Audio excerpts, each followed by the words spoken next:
सभी विद्यार्थियों का स्वागत है अपने विद्यालय की ऑनलाइन क्लासों में। आज हम वही अध्याय 3 पढ़ेंगे। इससे पूर्व व्याख्या संख्या 1 और 2 हम पढ़ चुके थे। आज 3 और 4 व्याख्या है, इस व्याख्या को पढ़ेंगे, व्याख्या करके देखेंगे इसकी। ठीक है। पथिक पाठ था और इसके कवि रामनरेश त्रिपाठी थे।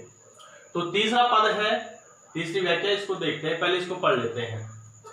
निकल रहा है जल निधि तल पर दिनकर बिंब अधूरा, कमला के कंचन मंदिर का मानो कांत कंगूरा, लाने को निज पुण्य भूमि पर लक्ष्मी की असवारी, रत्नाकर ने निर्मित कर दी है स्वर्ण सड़क अति प्यारी। अब देखिए, जल निधि समुद्र,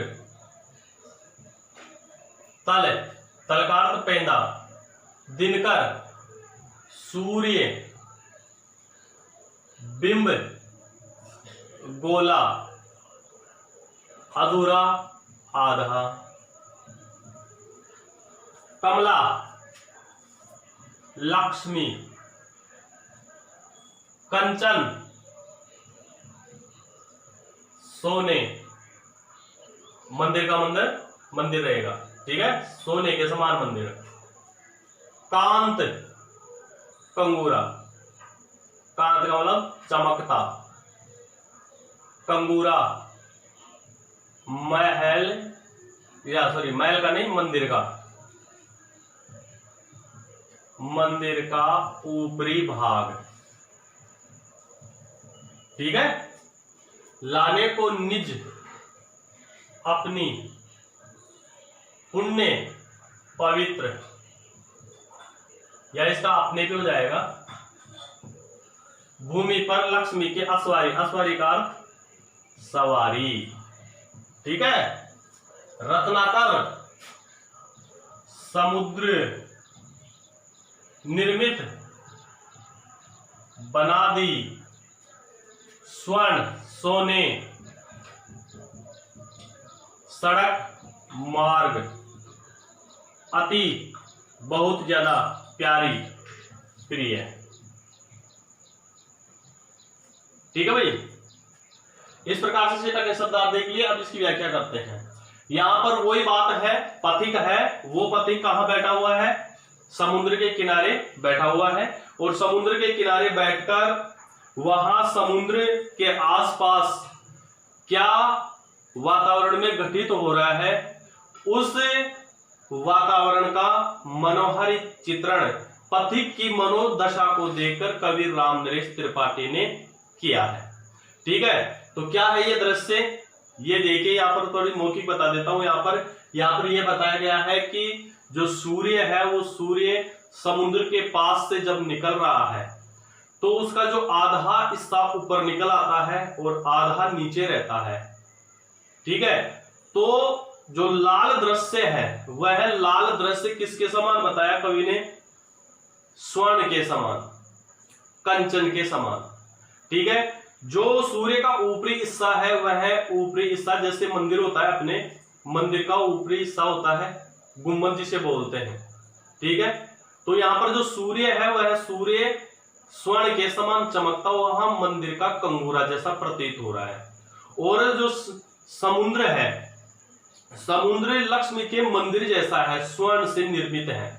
तो ऐसे दिखाई दे रहा है जैसे स्वर्ण यानी लक्ष्मी जी की सवारी है, वो सवारी इस पृथ्वी पर आ रही है और सूर्य उसे यहां लाने का प्रयत्न कर रहा है। तो समुद्र ने भी स्वर्ण से निर्मित क्या कर दी है? सड़क बना दी है उस लक्ष्मी की सवारी को इस पृथ्वी पर लाने के लिए। तो सूर्य के दृश्य को यहां पर प्रतिबिंबित किया गया है। देखिए क्या है आगे व्याख्या। प्रस्तुत पद में कवि नाम नरेश त्रिपाठी पथिक की मनोदशा का वर्णन करते हुए कहते हैं कि पथिक जहां समुद्र के किनारे बैठा हुआ है वहां का दृश्य कैसा है? निकल रहा है जल निधि तल पर। पथिक कह रहा है कि समुद्र के पास, समुद्र के तल पर जो सूर्य है वह सूर्य का आधा गोला बाहर निकल रहा है। यानी समुद्र के पास समुद्र से उगते हुए सूर्य का यहां पर पथिक वर्णन कर रहा है कि सूर्य आधा बाहर निकल चुका है और आधा समुद्र के अंदर है। तो वह आधा बिंब है, वह बिंब है समुद्र के तल पर आधा दिखाई दे रहा है, सूर्य आधा दिखाई दे रहा है। कमला के कंचन मंदिर का मानो कांत कंगूरा, ऐसे दिखाई दे रहा है जैसे मां लक्ष्मी के सोने के मंदिर के समान वह चमकता हुआ दिखाई दे रहा है। यानी किसके समान दिखाई दे रहा है? मानो कांत कंगूरा, मानो लक्ष्मी के स्वर्ण रूपी मंदिर का ऊपरी चमकता हुआ हिस्सा जैसे दिखाई दे रहा है। मंदिर का ऊपरी चमकता हुआ जो भाग होता है उस भाग के समान वह दिखाई दे रहा है। तो किसके समान? मानो कांत कंगूरा। किसके समान? लक्ष्मी। मानो लक्ष्मी के सोने के मंदिर के समान वह मंदिर का ऊपरी चमकता हुआ भाग के समान वह सूर्य दिखाई दे रहा है। किसके समान? मां लक्ष्मी का सोने का मंदिर बना हुआ है, तो उस सोने के मंदिर का जो ऊपरी हिस्सा होता है उस ऊपरी हिस्से के समान चमकता हुआ यह सूर्य है वो दिखाई दे रहा है। लाने को निज पुण्य भूमि पर लक्ष्मी की असवारी, इस प्रकार से यह सूर्य क्या कर रहा है? इस मां लक्ष्मी की सवारी लाने के लिए अपनी इस पवित्र भूमि पर वह भी क्या कर रहा है? प्रयत्न कर रहा है। सूर्य भी यह चाहता है कि इस मां लक्ष्मी की जो सवारी है वह सवारी कहां जाए? पृथ्वी पर जाए। फिर आगे क्या बता रहा है? रत्नाकर ने निर्मित कर दी है स्वर्ण सड़क अति प्यारी, और इस प्रकार से समुद्र ने इस मां लक्ष्मी के सवारी को पृथ्वी पर लाने के लिए उस समुद्र ने सोने का मार्ग बना दिया है। किसका मार्ग बना दिया? सोने का मार्ग बना दिया है। अब यहां पर ये देखना है, ध्यान से सुनना। समुद्र है वो क्या है? मंदिर, ठीक है। और सूर्य क्या है? मंदिर का ऊपरी भाग, ठीक है। तो सूर्य मंदिर का ऊपरी भाग है, चमक रहा है ना, तो ऊपरी भाग बन जाएगा, और समुद्र क्या बन जाएगा? पूरा मंदिर। क्यों बन जाएगा? क्योंकि सूर्य की किरणें हैं वो कहां गिर रही है? लाल किरणें समुद्र में गिर रही है, तो पूरा समुद्र है वो समुद्र कैसा दिखाई दे रहा है? सोने की सड़क के समान। किसके समान? सोने की सड़क के समान वह दिखाई दे रहा है। और सूर्य है वो सूर्य मंदिर का ऊपरी भाग के समान दिखाई दे रहा है। तो इस प्रकार से इसमें बताया है कि जो सूर्य है वह समुद्र के किनारे आधा निकलता हुआ दिखाई दे रहा है। ऐसे दिखाई दे रहा है यह सूर्य निकलता हुआ जैसे मां लक्ष्मी के सोने के मंदिर का चमकता हुआ कोई ऊपरी भाग हो।